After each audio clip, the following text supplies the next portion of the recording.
Welcome to Sales Training for Podcasters, the podcast designed to better your sales process. We'll be sharing tools, tips, and techniques, whether you love sales or hate sales. If you've got a product or service to sell and a podcast, you've come to the right place.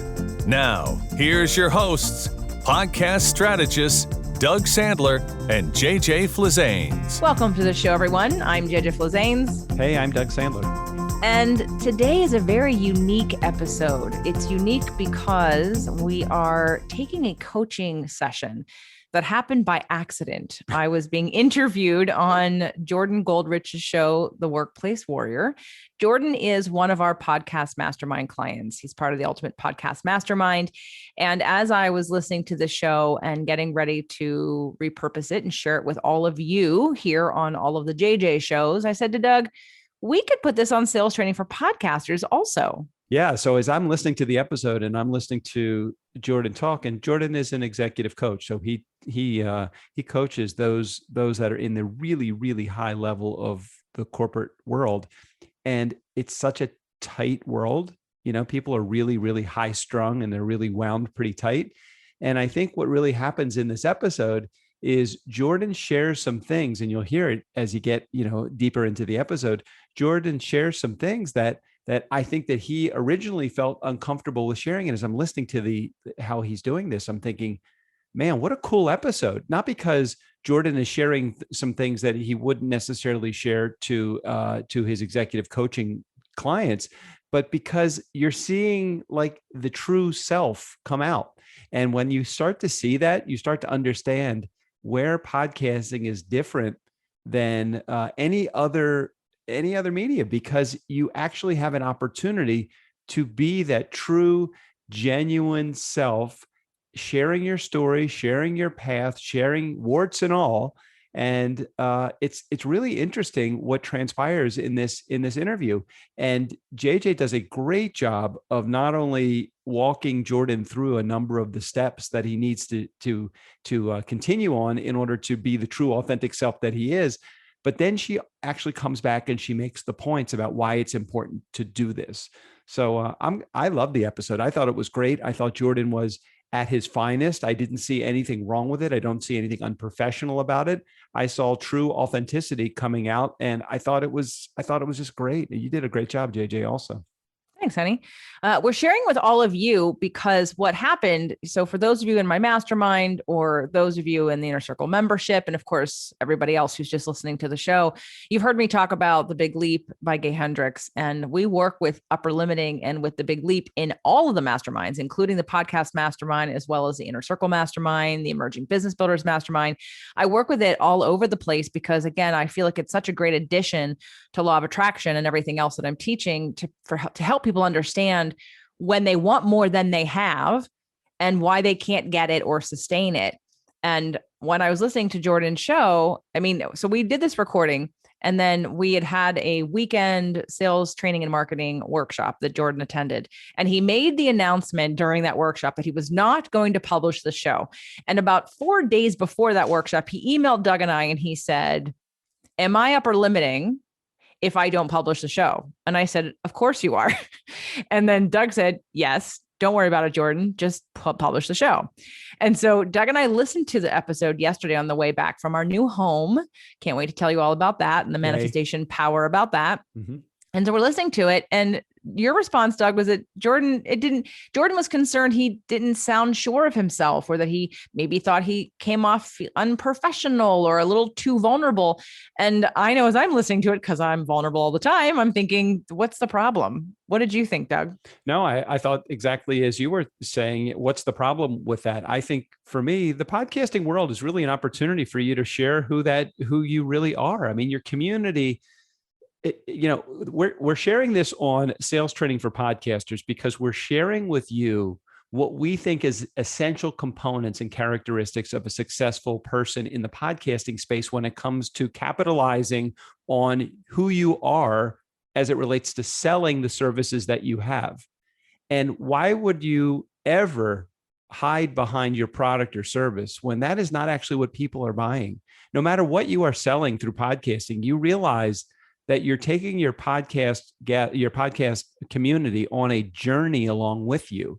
And if you are anything other than the authentic, genuine self that you are, you're hiding behind your products and services. And people don't buy products and services. They buy people. They're buying from you. If you have a car and you're going to sell a car and you are not, if you're disingenuine with how you're presenting the car, it's going to be reflected in the fact that you probably aren't going to make that sale, no matter how much that person wants the car. If they don't trust you, they're not going to buy from you. They're going to think, I wonder what he is hiding. I don't ever want anybody to think when they're listening to you and doing your podcast, I don't want them to ever think, what's he getting to? Like, what's his angle? There is no angle. If there is an angle, it's the angle of be the real you, let the real you come out, let your audience fall in love with you. They're going to tell you not only what they want, but they're going to connect with you even deeper because you're being a relatable person when you're sharing warts and all the things that are your flaws. And I thought it was a great episode.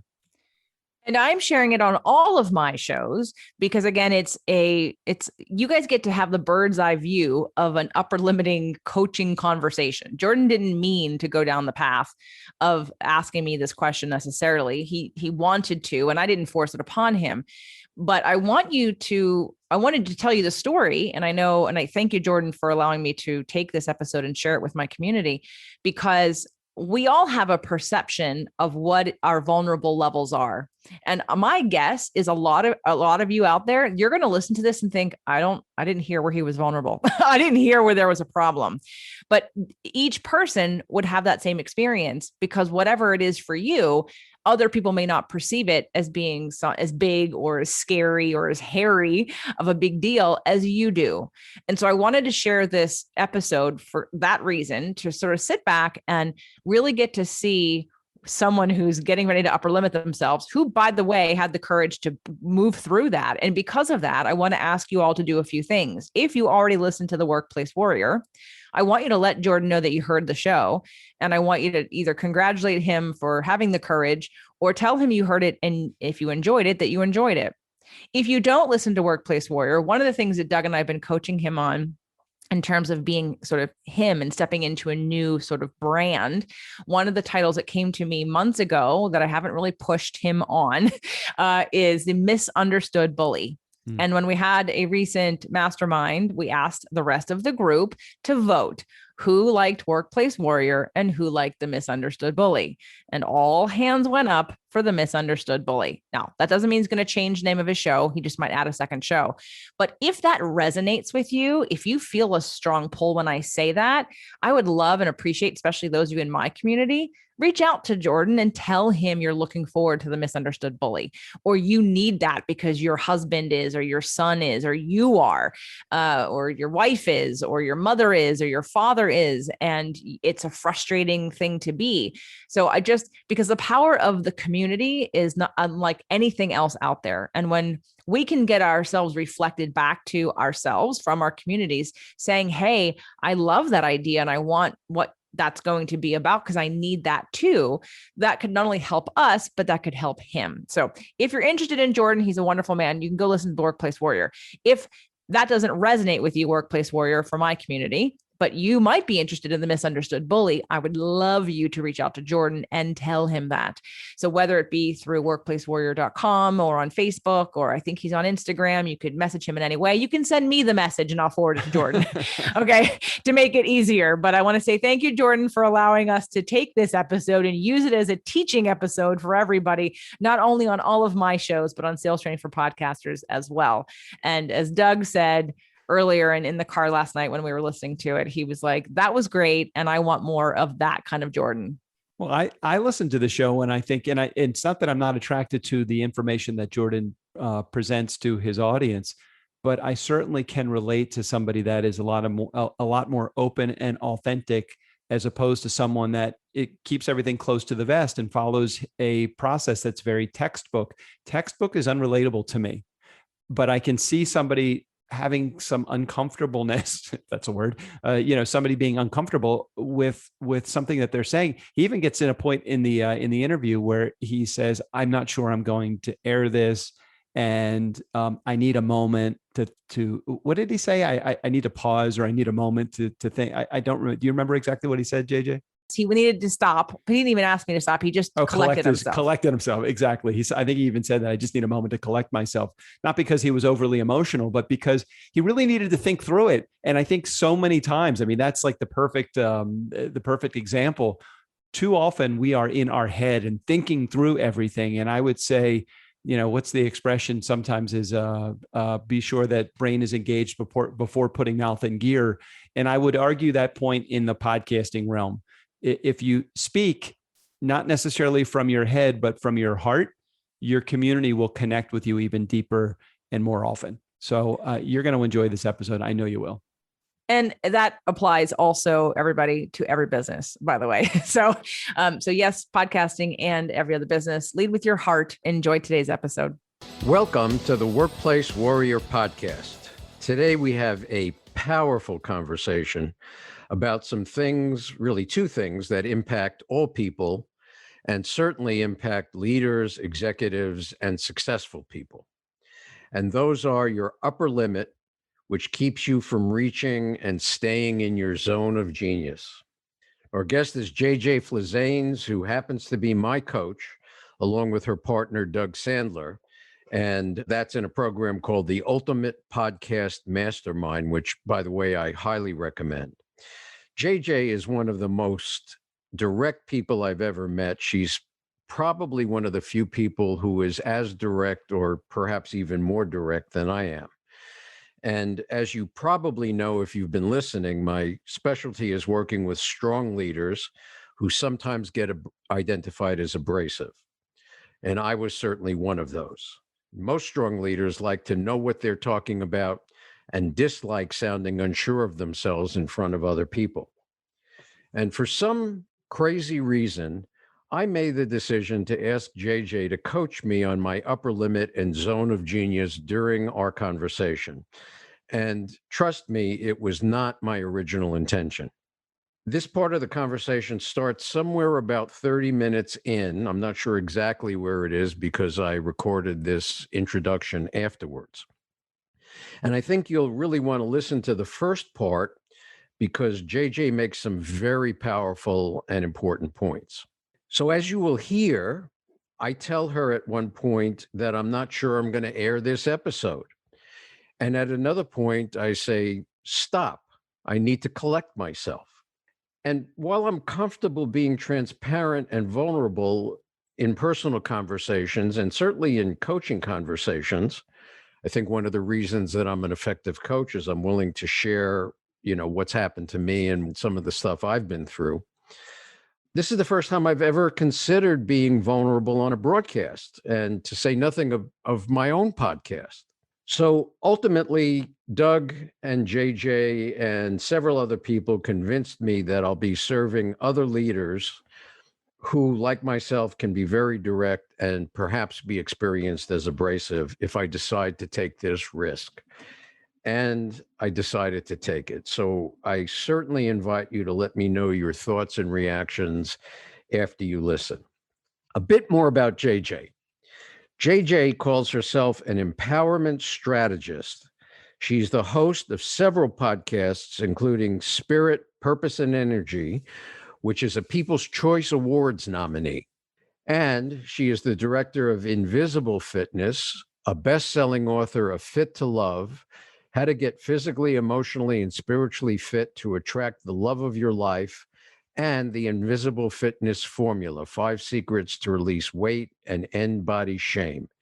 She's been named Best Personal Trainer in Los Angeles for 2007 by Elite Traveler magazine, and she has been featured in many national magazines, including Shape, Fitness, and Women's Health. She's also appeared on NBC, CBS, Fox, the CW, and KTLA. Welcome, JJ. Thanks, Jordan. Happy to be here. Tell our listeners a little bit about how you became interested in helping people build their spirit, purpose, and energy. Well, let's see. I have always been a highly intuitive and emotionally aware person. I'm an old soul. I studied acting and entertaining when I was younger. So I've been on stages. I've always been that old soul hanging out with the older kids or the adults, looking for depth of conversation, looking for concepts, interested in learning. And as I progressed in my life and just questioning things, I mean, even just church, I was the kid that said, why are we this religion? Why does this religion do this? Why do they do something different over there? So I always asked why, not completely relentlessly, like I didn't annoy everybody, but if I didn't like the answer, I kept asking. I would never take the because I'm your mother or because I told you so as an answer. I said, that's not an answer. I need a real answer to get behind and to see if I agree or disagree with whatever concept you're telling me.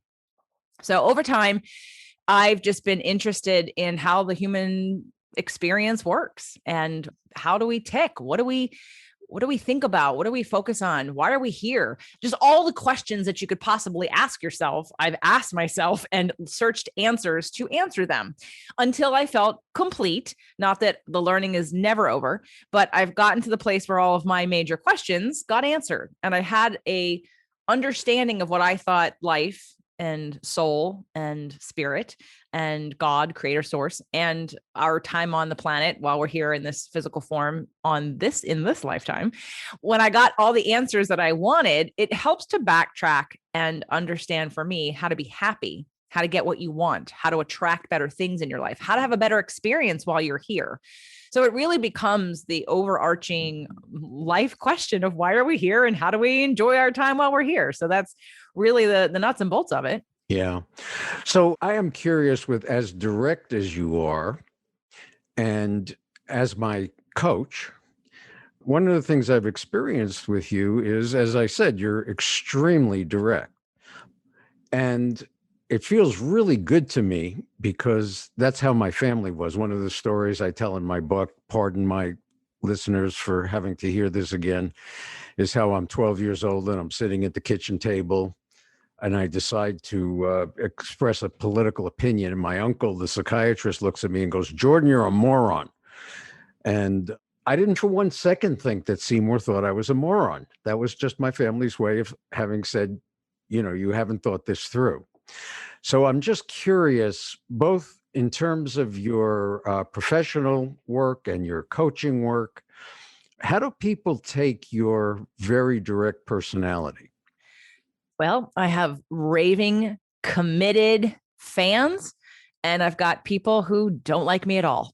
So it's one of life's greatest lessons as an entrepreneur to really understand that your business will challenge you like nothing else.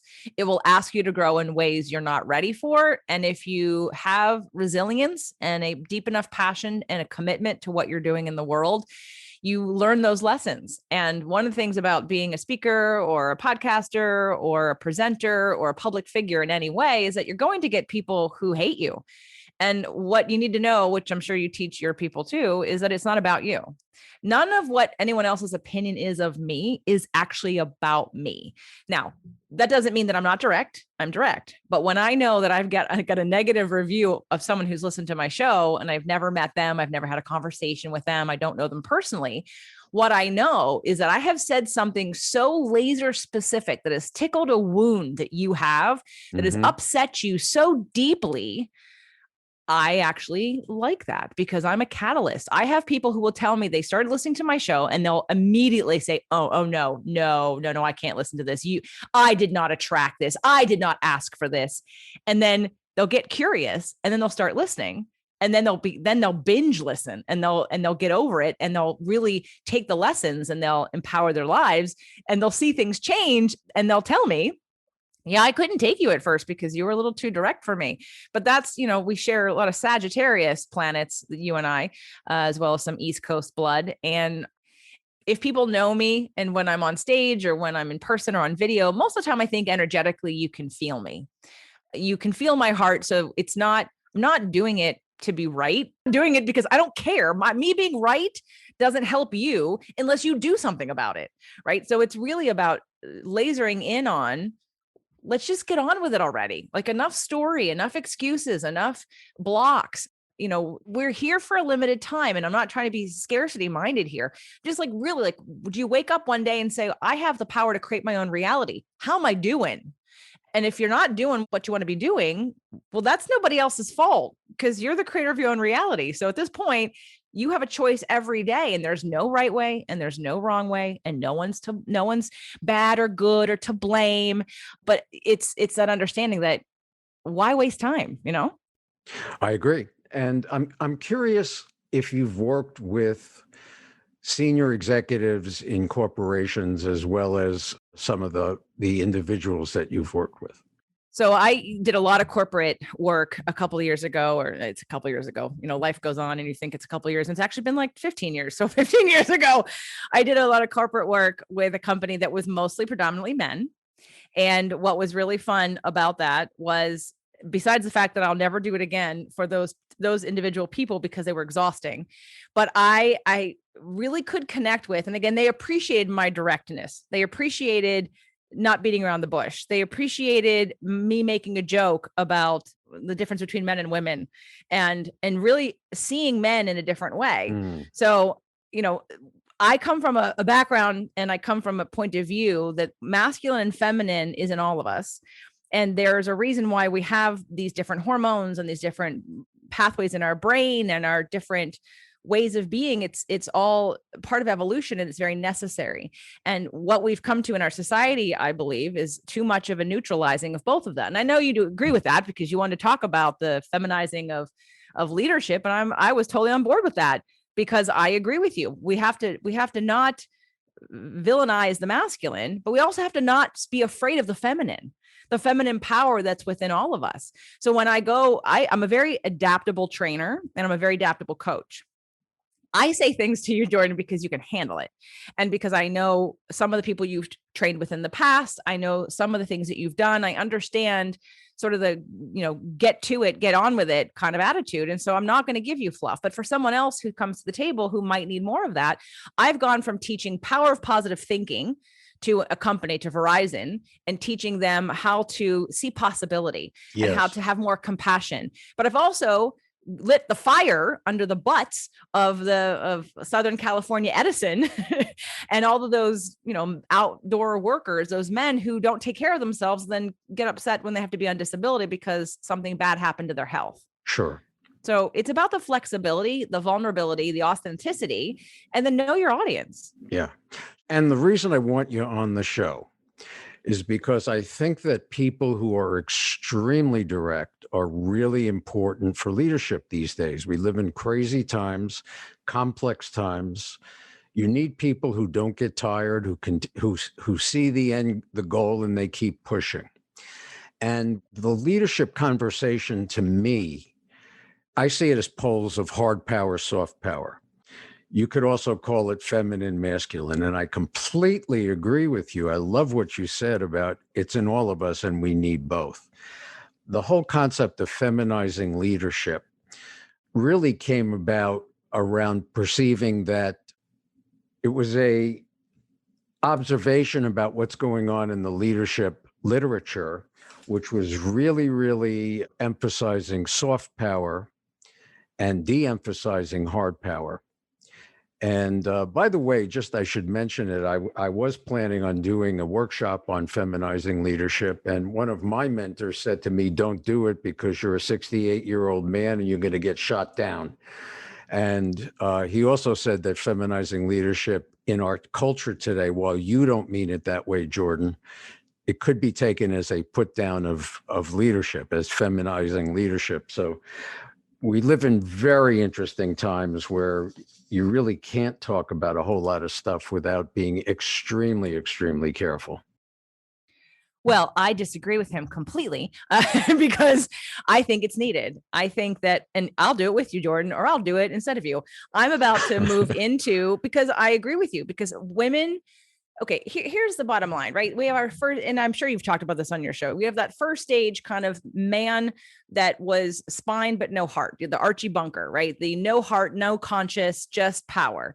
And Edith being what represented feminine at that time, which was subservient. Okay. Not a good look. Then we switched that out on second stage and we went women with spines. and men with hearts. That was the 70s. Okay. Right. But men lacked spines because, God forbid, I have a spine and a heart. Well, third stage is combining both of those, where everybody has a spine and everybody has a heart. But we take the masculine and feminine energies and we understand them and their uses and their necessity. And I'm about to move into, what came up for me at my last mastermind meeting in my other group was the need, because I'm around a bunch of controlling women and I love them. And I'm one of them, right? The rescuer, control freak, recovering triple A, not double A, triple A type women.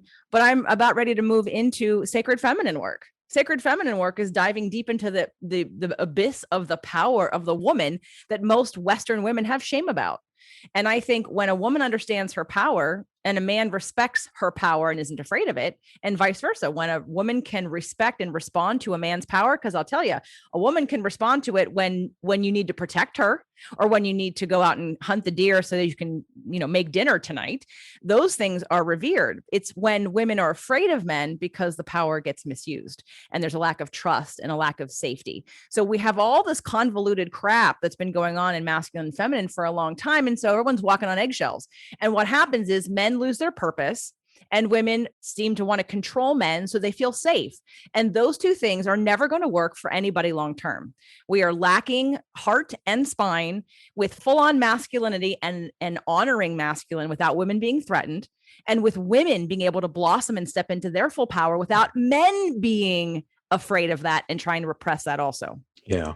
Have you had any recent experience with women in leadership in large companies where you've had an opportunity to address this kind of stuff? I haven't been doing as much corporate work in the last few years. I address all of this on my show.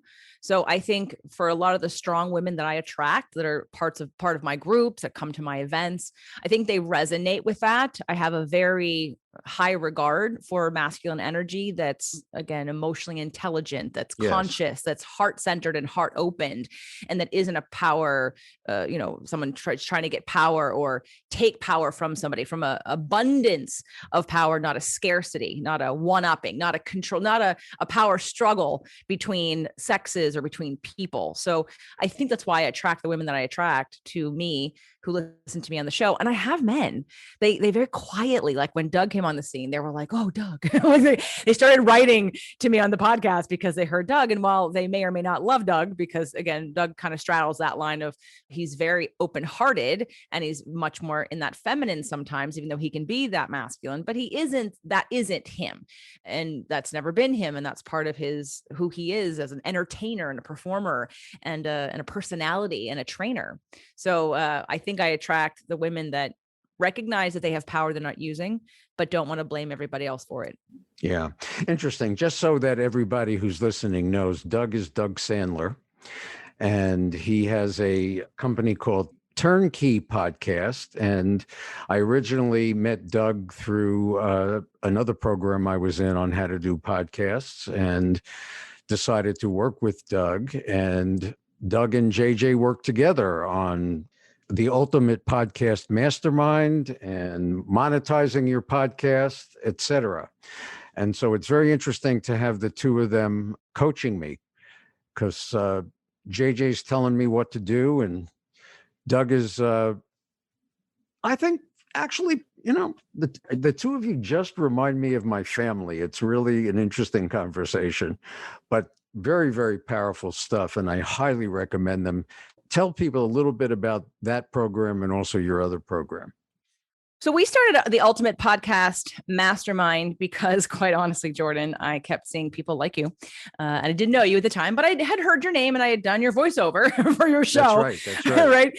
Several times, several rewrites. So I had people like you, people like Susan and Emily, and people that were entering into really big financial commitments in podcasting.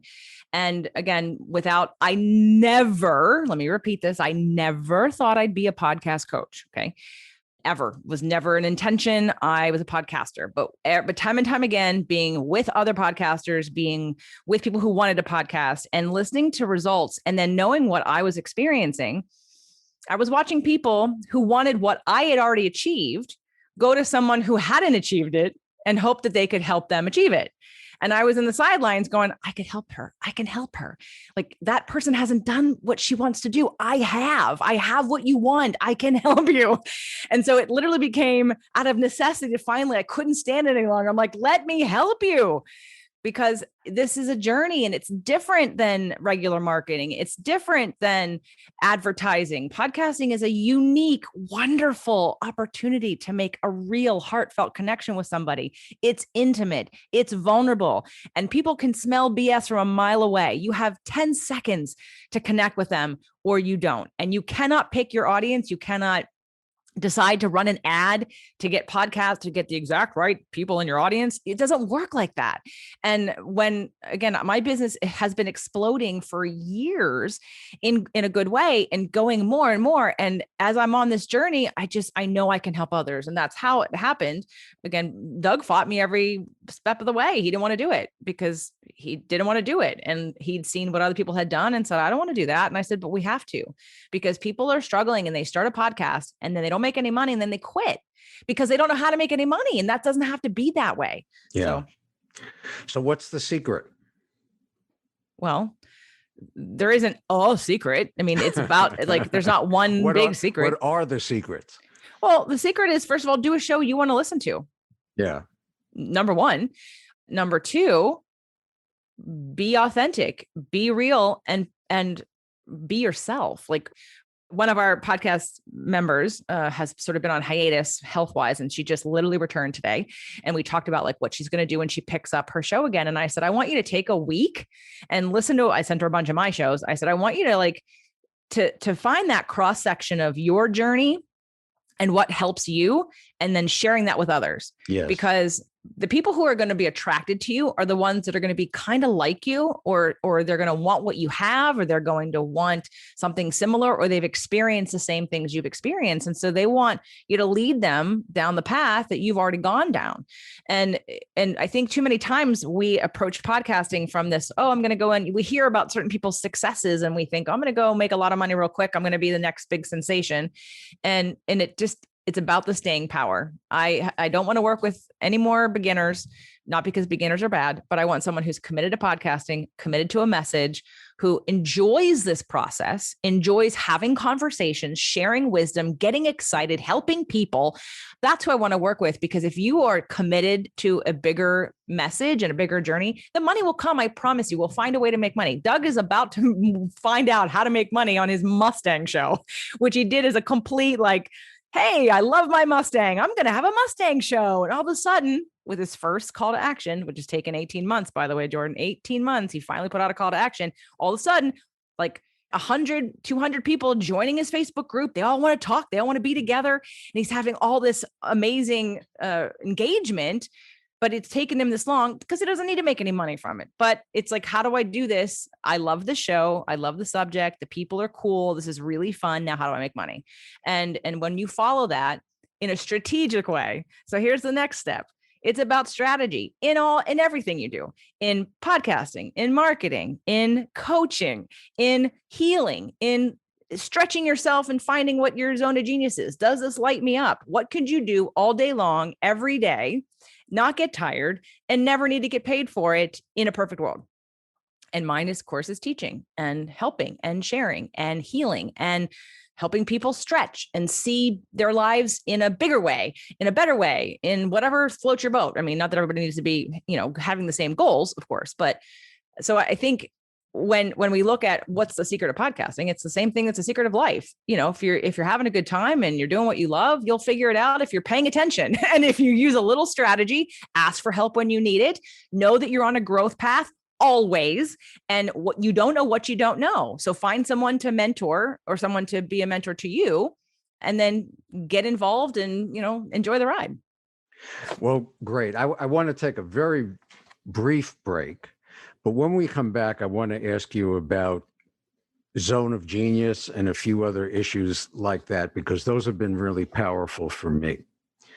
So I want to remind everyone that the sponsor of the Workplace Warrior podcast is Workplace Warrior Incorporated, which is a consulting firm that provides executive coaching and leadership development. And if you are a senior or a developing leader who'd like to discuss how to drive results without damaging relationships, you can get in touch with me for a complimentary conversation at jordan@jordangoldrich.com. Also, if you're enjoying this conversation, please rate us on Apple or on your favorite platform. So back to our conversation. One of the books that you recommended to me was a book called The Big Leap. Now, I'm a licensed clinical social worker. I've been doing therapy. I've been in psychoanalysis. I've been in all kinds of personal growth stuff. And my experience has been that books about how I can grow and, reach my higher levels are pretty corny and I don't like them. And all of a sudden I realized, I'm paying these people to help me do my podcast and build my business and all of that. Why don't I read the book she gave me? And I have been absolutely shocked that it is not what I was expecting kind of was a new agey kind of, how to grow and, meet the universe kind of book. I don't know what to say, but be that as it may. And it's not. So there were a number of concepts in there. The one that really, really got me was the concept of upper limit. And so as a therapist, I understand that we have all kinds of conversation that goes on in our head. And I've picked up referring to it as gremlin. The gremlin is telling you, you're doing it wrong. You should do it like this. Don't do that. Do this, do the other thing. And for people who are not severely abused, the gremlin is actually on your side and helpful. It's just wrong. And it never occurred to me until I read this book that we all have been conditioned to have an upper limit. Like you're not supposed to feel better than this, and you're not supposed to get more successful than this. And that was partly what got me to want to have you on the podcast. So I'd like for you to, whether you're a top executive or you are doing anything else, the chances are pretty good that when you're too successful or more successful than your unconscious upper limit tells you to be, that you do things to mess it up. So say a little bit about that. What's been your experience? I read the book the first time in 2018 or from 2017 to 2018. And I will say that my marriage was sort of it was like ending at the time. I was starting my first live event from the podcast. So I was already in transition. And when I was reading it, I wasn't present. So I wasn't getting the benefit from it. I knew that it must be a great book. A lot of people had talked about it. I had it, I read it, and I don't remember what it was. I think it was just that Gay Hendricks and Katie, they live in Ojai, where Doug and I just bought a house. And our dear friend, Michael Neely, has been friends with them since, they were at the birth of his son. And we were talking about different podcast guests. And I was like, oh, sure, I'll have Gay Hendricks on the show. And I thought, I have The Big Leap. Let me go back and read it. And we'll do a show about The Big Leap. And now I'm in a relationship with Doug. And we are all about growth and looking at ourselves and getting to the next level. And so we take it section by section and we're using it on ourselves. In fact, in my Inner Circle podcast, which is a paid membership and paid podcast, we did 4 episodes, episode 9, 10, 11, and 12, because we took sections of the book and literally used ourselves as guinea pigs to self-identify where our upper limits were and what our beliefs that were holding us back and how we could overcome that. So it was us literally working it out on the show for my members. And at that time, that book was perfectly timed for me to use as the cross section. So I teach law of attraction. And basically all that means is that you as a person have a frequency all day long, every day. It changes from subject to subject. If you're happy or sad or worried or whatever, that's a frequency. And you like attracts like, so whatever you think or feel about something is what you expect and therefore what you get. It's pretty simple. It's physics. It's actually quantum physics. It's science. So when we talk about, people want to dumb down law of attraction to like vision boards and affirmations, which is totally not the point. But there are some like limits to law of attraction. In some people think, well, am I just supposed to be happy? Is that the goal? Like just be happy? Like, I don't understand. How do I be happy all the time? And then how do I sustain that? But when I read The Big Leap, I realized that it was the container of which really could help you transcend your life to the next level, and why we don't. The reason why most people can't sustain a level of happiness, excitement, joy, freedom, love long enough to attract the things that you want is because you do not know how to hold a bigger container. We have a temperature. It's like a temperature gauge. You are used to it being on 100 degrees or whatever. Let's say 70 degrees. So if you all of a sudden say, I want more than what I'm used to, you don't have the skills to hold more. Because what happens is all those gremlins that you mentioned, or the subconscious beliefs or patternings or energetic blueprints from our parents or messages from the world, come into play. And then we talk ourselves out of it and we sabotage because we don't know how to expand our energy, deepen our trust, and allow more in. And so I put The Big Leap in conjunction with law of attraction to really be able to show that this is growth, people. This is what you want. When you get to the next level, if you see this, this is the indicator that you don't feel worthy enough for the next. You don't know, you think that it's going to cost you more time. It's going to overwhelm you. It's going to bring a bigger burden. It's going to mean someone abandons you. There are many different beliefs. Gay puts it in 4 limiting beliefs. And he usually says that everyone has at least 1 or 2, sometimes 3, and, seldomly, but sometimes all 4 of these beliefs. I think I identified 2 that were pretty strong within me. But when you can identify that, then when it happens, it's what you do next about it versus like keep bumping up against that next level and wonder why can't I break through this financial ceiling, or why can't I get to the next job, or why can't I have a better relationship? And basically this framework of The Big Leap can provide that. Yeah. What really amazed me as I read it is he's a psychotherapist, and there was no mention of the law of attraction in the book. And there were some great examples of people, and he was coaching them, but it sounded like therapy to me. And, so I'm going to take a small risk here, or a large risk here, which is you're my coach. I'm going to tell you where I am on figuring out what my zone of genius is. And so what the zone of genius is, as I understand it, and correct me if I don't have it correctly, is where you are at your best, what you absolutely love to do.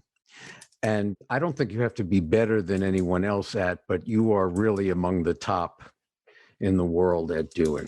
Well, I want to correct that a little bit. Okay, I want to massage it because it's not about that because when you said like top in the world, your zone of genius is your life story, your life experience, and what you are passionate about doing, because it's yours. Like nobody can, like there are a million coaches, but a lot of us have different points of view, different life experiences, different passions, different ways of working. And no one can take that away from you because it's yours. And it makes you an expert in providing the kind of coaching that you do because of your experience. It's not about a test that you take to beat out somebody else or someone giving you validation. It's literally your zone of genius because it's what you were born to do. And your life path has prepared you for that. Much better said than I said it. So I just want to remind everybody that I've been assigned to read this book, and this is the first conversation I'm having with my coach on my understanding of this stuff. So you're hearing me get coached a little bit, or a lot. I don't know. Anyway, so up until this point, the first time I went through this and I talked about my zone of genius, it was, as an executive coach or as a speaker. And you said to me, you don't understand it, go back and read the book. And so you've gotten to know me over the last couple of months. Let me tell you what I think my zone of genius is and see what you think. What I think my zone of genius is that when I talk to people, and it's whether I'm as a coach or just as a person, and I haven't quite figured out how to say this yet, but people tell me stuff they would not tell anybody else about themselves. And it's for the purpose of healing and growing. And what I find is that I think that my zone of genius is about having conversations with people where they feel safe enough and challenged enough at the same time to really say the stuff that they haven't either been saying to themselves or to somebody else, and do it in what feels like a safe environment. What is that? Does that sound like me to you? Well, so I would have to ask some follow-up questions, which is why I gave you the sheets. Yes, Jordan, I sent Jordan the Big Leap worksheets, which I will say, by the way, when I interviewed Gay the first time, he's been on the show twice. When I interviewed him the first time about the Big Leap, and I told him that I created this worksheet, he's like, "Oh, you should send that to me." I'm like, it's your book. You can get your assistant to, all I did was take sections out of the book and put it on a piece of paper. It wasn't a big deal. But when I sent it to you to do, and you sent it back so fast, and I started to read, I'm like, he didn't read the book. He's just answering these questions. So I knew you hadn't read the book because you answered it too fast and you weren't using the language out of the book. So now we're here and you're reading the book, and you. So I would need to ask some follow-up questions without going too down the rabbit hole here. And maybe we'll do a second show and follow up after you finish the book and after we've identified this and see how your business or podcast may change.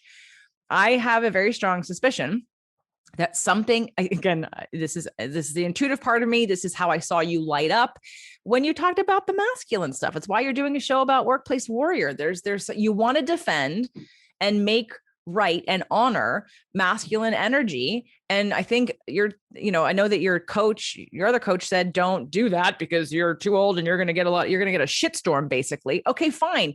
And I'd say to you, so when are you going to do it? Like, are you just going to let it go? Or aren't you? I feel like you're holding the torch, because of your demeanor, because of the way you show up, because of your professionalism, because of your education, you can say that.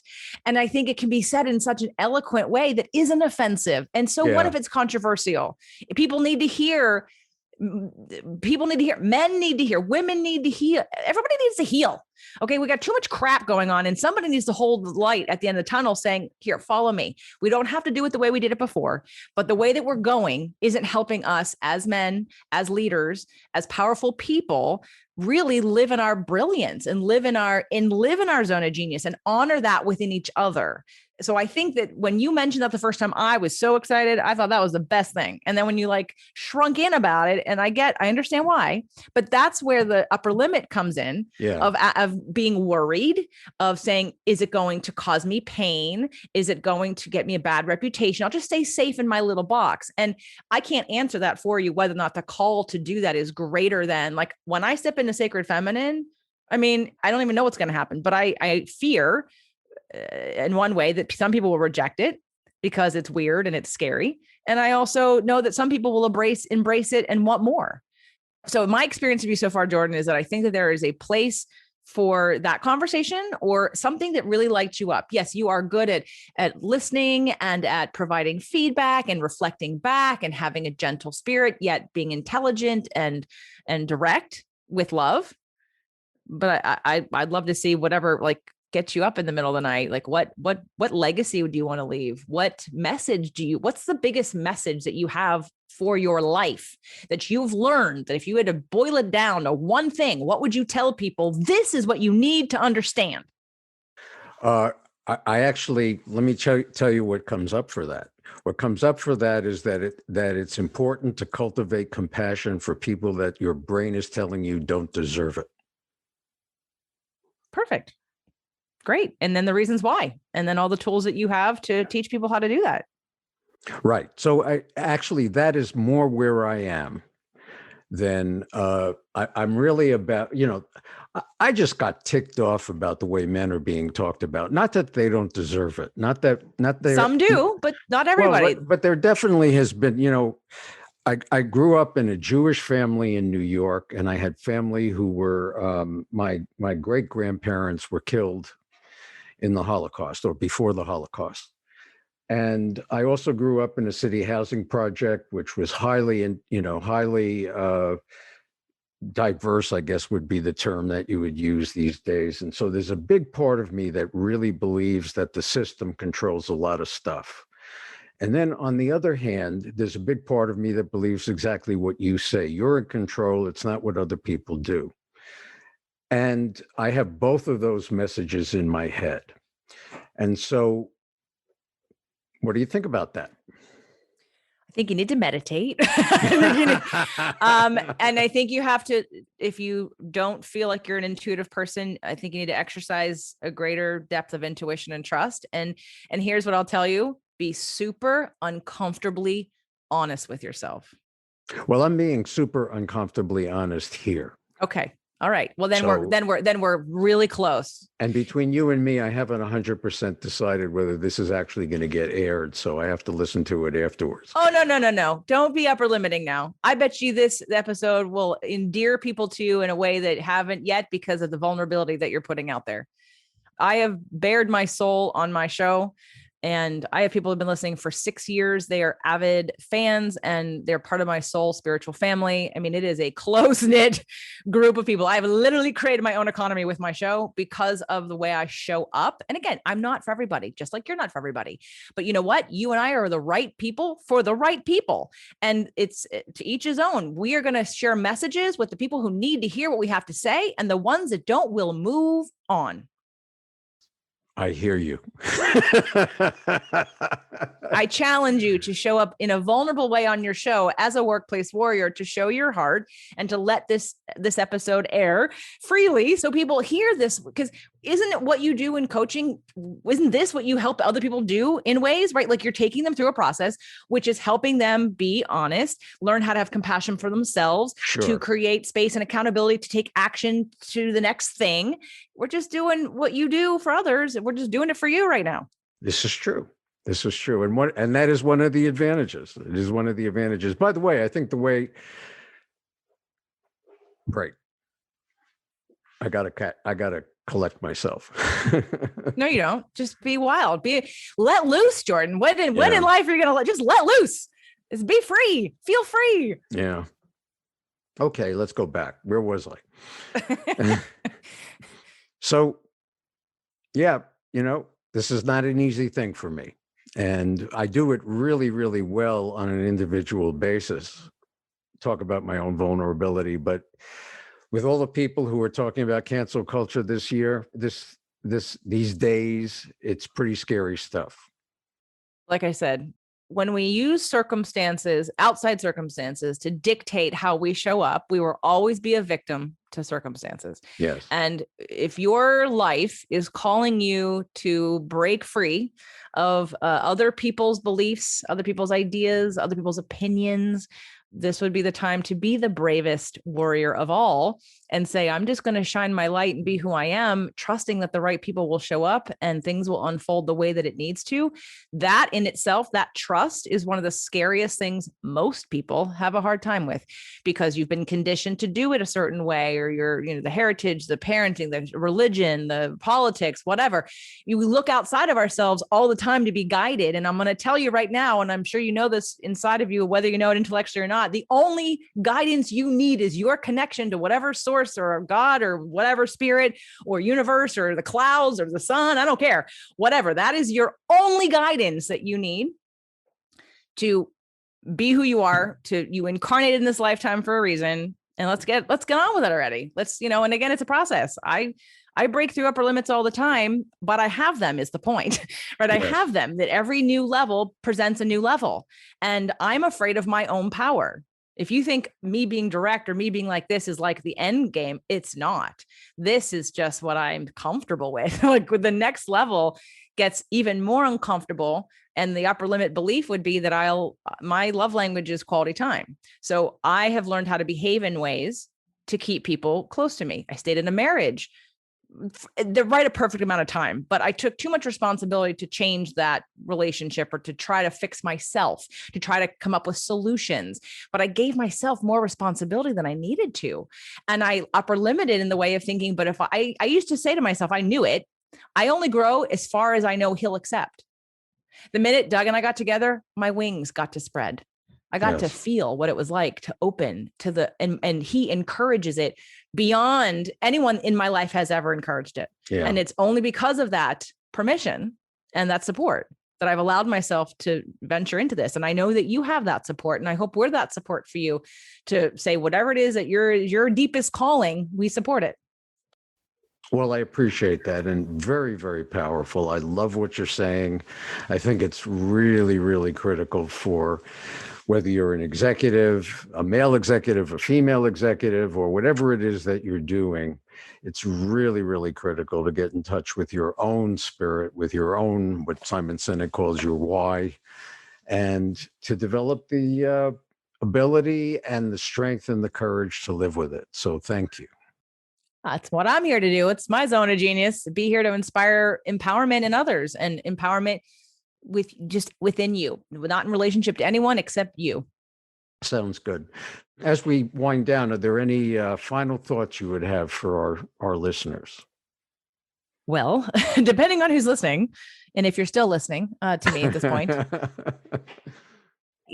I guess with the whole understanding of workplace warrior and, being in the space of being a leader, Doug and I interviewed Tom Ziglar yesterday, Zig Ziglar's son. And one of the things that he brought up, which I thought was really poignant, was about, and I mentioned it here today, which is about leadership with vulnerability. And I know that you talked about compassion, and I teach all kinds of things. I teach an astrology course. Why?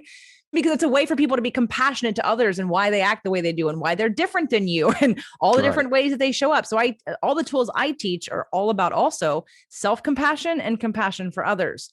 Now, if you're in a leadership position, it's what I think is power. Let's talk about power for a second. My last words of the day will be that power is not about force.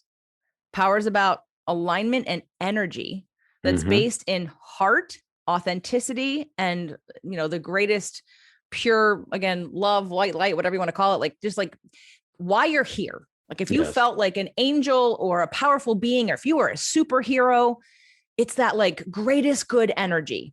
That is what power is. And also taking responsibility for when you don't show up like that, and not blaming anybody else or forcing anybody else, and learning to just be who you are at the fullest, again, without conditions, and take the responsibility at every step of the path to look at yourself and to claim and be responsible for how you show up and what you can do about it. And if you do that, there is nothing in life you cannot be or do or have.